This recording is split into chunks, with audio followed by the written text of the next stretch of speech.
एक गांव में एक लालची सेठ रहता था। उसके घर पर एक नौकर था। वह सेठ और उसकी बीवी दिन भर उससे बहुत काम करवाते थे। फिर जब वह दिन भर काम कर करके शाम को थक हार के अपने कमरे में आराम करने जाता, तब भी सेठ की पत्नी उसे फिर से किसी न किसी काम के बहाने से बुला लेती थी। ए रामू, कहाँ है? जल्दी आ। आया मालकिन, अभी आया। तुझे सुनाई नहीं दिया क्या? मैं क्या तुझे पागल दिखाई देती हूँ जो तुझे कब से पुकार रही हूँ? नहीं नहीं मालकिन, आपने एक बार ही तो पुकारा था और मैं झट से चला आया। कल सुबह मेरा भाई शहर से आ रहा है। तू अभी के अभी जा और पास के गांव के मशहूर दुकान श्यामलाल मिठाई वाले से मिठाई लेकर आ। मेरे भाई को मिठाइयाँ बहुत पसंद है। लेकिन मालकिन, अभी तो शाम हो गई है। अगर मैं इस वक्त पास के गांव में गया तो मुझे वापस लौटने में आधी रात हो जाएगी, और आधी रात को जंगल के रास्ते वापस आना खतरे से खाली नहीं होगा। अगर आप कहें तो मैं कल सुबह चला जाऊं। नहीं, अगर तुम कल सुबह गए तो शाम तक लौट पाओगे। जब तक तो मेरा भाई वापस अपने शहर लौट जाएगा, तुम्हें अभी के अभी निकलना होगा। मालकिन, थोड़ी दया करो, मुझे इस वक्त जंगल में मत भेजो। मैंने सुना है उस जंगल में भूत प्रेतों का डेरा है। अगर कोई भूत मेरे से चिपक गया तो मेरा क्या होगा? हाँ, मालकिन दया करो, मुझ पर थोड़ा तो तरस खाओ। लगता है तुझे मेरी बात समझ में नहीं आई। अभी के अभी जाता है या इन्हें बुलाऊं? या अभी के अभी तेरी छुट्टी कर देंगे? नहीं मालकिन, ऐसा मत कहिए। अगर आपने मुझे नौकरी से निकाल दिया तो मैं कहाँ जाऊंगा? आप मालिक को मत बुलाइए, मैं चाहता हूँ मिठाई लेने। फिर वह बेचारा रामू डरता डरता जंगल के रास्ते दूसरे गांव मिठाई लेने चल पड़ता है। हे भगवान, अभी तो रात नहीं हुई। मैं किसी तरह दूसरे गांव तो पहुंच जाऊंगा, लेकिन वापस लौटते वक्त कृपा करके मेरी मदद करना। फिर वह रात होने तक दूसरे गांव पहुंच जाता है और मिठाई खरीद कर वापस अपने गांव लौटने की तैयारी करता है। हे भगवान, अब तो रात के 12 बज गए हैं। अब क्या करूं? अगर सुबह होने से पहले घर नहीं पहुंचा तो मालकिन नौकरी से निकाल देगी। हे भगवान, मेरी रक्षा करना। फिर वह जंगल में घुस जाता है। थोड़ी दूर चलने पर ही उसे अजीब अजीब सी आहट सुनाई देने लगती है। अरे मर गए रे, ये घुंघरू की आवाज किसकी है? वह इधर उधर देखता है लेकिन वहाँ कोई नहीं होता। मुझे लगता है आज मैं बहुत बड़ी मुसीबत में फंसने वाला हूँ। अब तो मैं जंगल के बीचों बीच पहुँच गया हूँ। अगर वापस लौटा तो भी मरूंगा, और अगर अपने घर की ओर गया तो भी मरूंगा। हे भगवान, क्या करूँ? एक काम करता हूँ, घर की ओर ही चलता हूँ, जो होगा देखा जाएगा। फिर इतना सोचकर वह आगे की ओर चल देता है। तभी थोड़ी दूर चलने पर एक चुड़ैल उसका पीछा करने लगती है। रामू पलटकर देखता है और हैरान रह जाता है। भगवान, ये तो चुड़ैल है। मर गए रे, भागो रे भागो।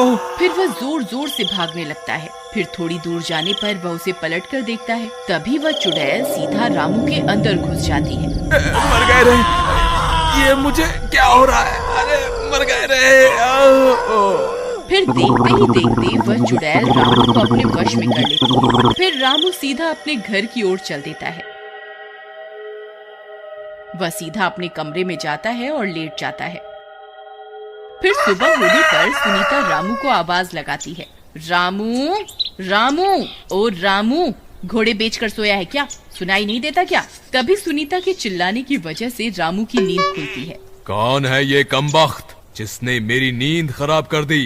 रामू, रामू, ओ रामू, कहाँ मर गया? मेरी मिठाइयों का क्या हुआ जो तुझे कल लाने के लिए बोला था? फिर रामू गुस्से में अपने कमरे से निकल कर आता है। ए मोटी औरत, क्यों चिल्ला रही है? क्या हुआ? हाय रे, इसकी हिम्मत तो देखो, मुझे मोटी बोल रहा है। तेरी इतनी हिम्मत? तुझे मैंने शहर से मिठाई लाने भेजा था। कहाँ है मेरी मिठाइयाँ? पहले ही इतनी मोटी हो रही है और कितनी मिठाइयाँ चाहिए तुझे? चल भाग यहाँ से। अरे मर गए रे, इसकी हिम्मत तो देखो। तू यहीं रुक, मैं अभी इन्हें बुला कर लाती हूँ। फिर सुनीता भागती हुई जाती है और अपने पति को सारी बात बताती है। अच्छा, इसकी इतनी हिम्मत, इसने तुम्हें मोटी कहा? चलो मेरे साथ, मैं अभी इसे सीधा करता हूँ। फिर वे दोनों वहाँ पहुँच जाते हैं। ए रामू, तेरी इतनी हिम्मत, तू अपनी मालकिन से बदतमीजी करेगा? तुम दोनों अभी के अभी यहाँ से निकल जाओ, मेरा दिमाग खराब मत करो, नहीं तो तुम्हें यहाँ से उठाकर फेंक दूंगा। अरे मर गए रे, इसमें इतनी हिम्मत कहाँ से आ गई? अरे सुनीता, इसकी आंखें तो देखो कैसे लाल हो रही है। अजी मैंने तो इसे कल रात को पास के गांव में मिठाई लेने भेजा था, लगता है वापस लौटते वक्त इसके ऊपर भूत चढ़ गया है। ए रामू, मैं तुझसे नहीं डरता, अभी के अभी यहाँ से चला जा, नहीं तो अच्छा नहीं होगा। तेरी इतनी हिम्मत, रुक तुझे अभी बताता हूँ। तभी रामू उन दोनों को उठा लेता है। अरे मर गए रे, ए रामू छोड़ हमें, तू ये सब अच्छा नहीं कर रहा, ए भगवान हमें बचाओ। रामू जी कृपा करके हमें माफ कर दीजिए, आज से हम आपके नौकर हैं, आप जितना चाहे हमसे काम करवा लो, लेकिन हमारी जान बख्श दो। फिर रामू उन दोनों को उठाकर घर से बाहर फेंक देता है।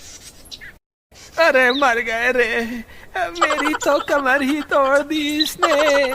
हाय रामू, तेरा नाश मीटे, मर गए रे। अजी आप ठीक तो है ना? अरे मोटी औरत, तू पहले ही बहुत कमजोर थी क्या, जो तुझे आधी रात को मिठाइयाँ खाने की जरूरत पड़ी? क्या जरूरत थी रामू को आधी रात को जंगल भेजने की?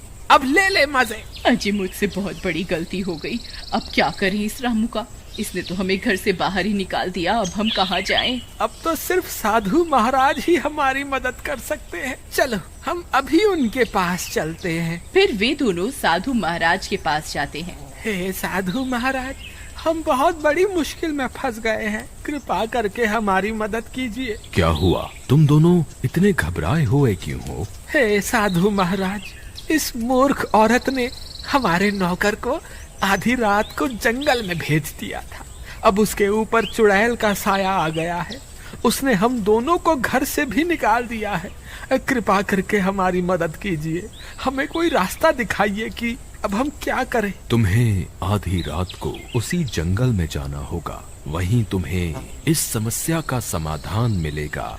अजी मुझे तो लगता है ये बाबा सठिया गया है जो हमें आधी रात को जंगल में भेज रहा है।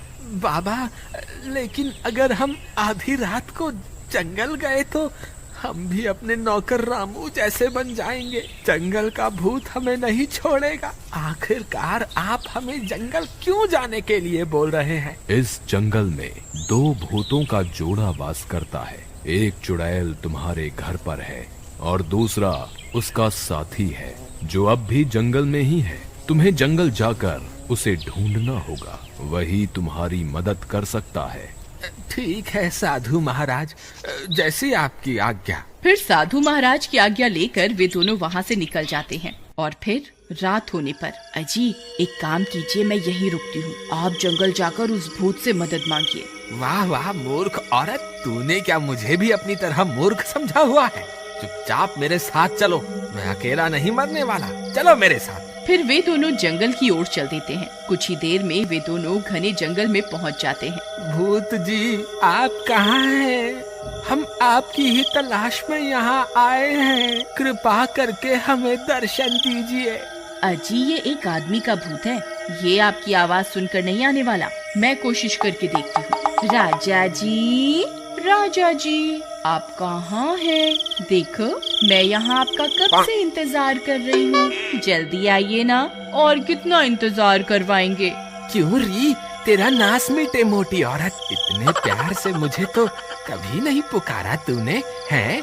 भूत जी, आप किसी गलत फहमी में मत रहना, ये कोई सुंदर औरत नहीं है, बस मीठी मीठी आवाज निकाल कर आपको बुला रही है, असलियत तो कुछ और ही है। तो ठीक है, फिर मैं जा रही हूँ, आप खुद ही पुकार लो अब उस भूत को, मैं तो चली वापस। अरे भगवान, तुम नाराज क्यों होती हो?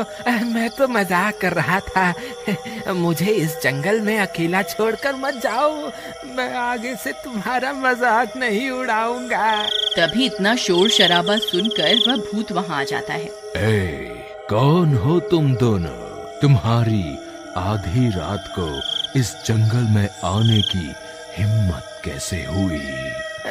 भूत जी, आपकी पत्नी ने हमारे नौकर के शरीर पर अपना कब्जा कर लिया है, कृपा करके हमारी मदद कीजिए।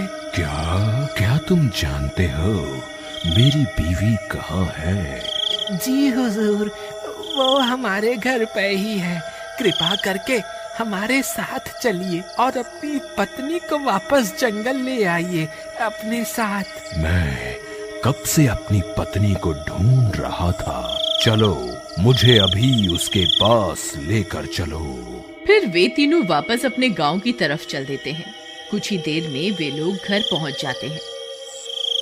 भूत जी, देखो आपकी बीवी इसके अंदर है। प्रियतम, तुम मुझे अकेला क्यों छोड़ आई? चलो, अब वापस घर लौटने का वक्त हो गया है। तुम इसका शरीर छोड़ दो और यहाँ से चलो। ऐ भूत जी, हमें माफ कर दो। हम अब कभी भी अपने नौकर को नहीं सताएंगे। आज से हम इसे भी अपने बेटे की तरह रखेंगे। कृपा करके हमें एक मौका दे दीजिए। मुझे लगता है इन्हें इनकी गलती का एहसास हो गया है। वैसे भी हमारी जगह जंगल में ही है। चलो, अब लौटने का वक्त हो गया है। ठीक है, जैसा आप कहें। फिर वह चुड़ैल रामू का शरीर छोड़ देती है और वे दोनों वापस जंगल चले जाते हैं। फिर सेठ और उसकी पत्नी रामू से भी माफी मांगते हैं और हंसी खुशी रहने लगते हैं।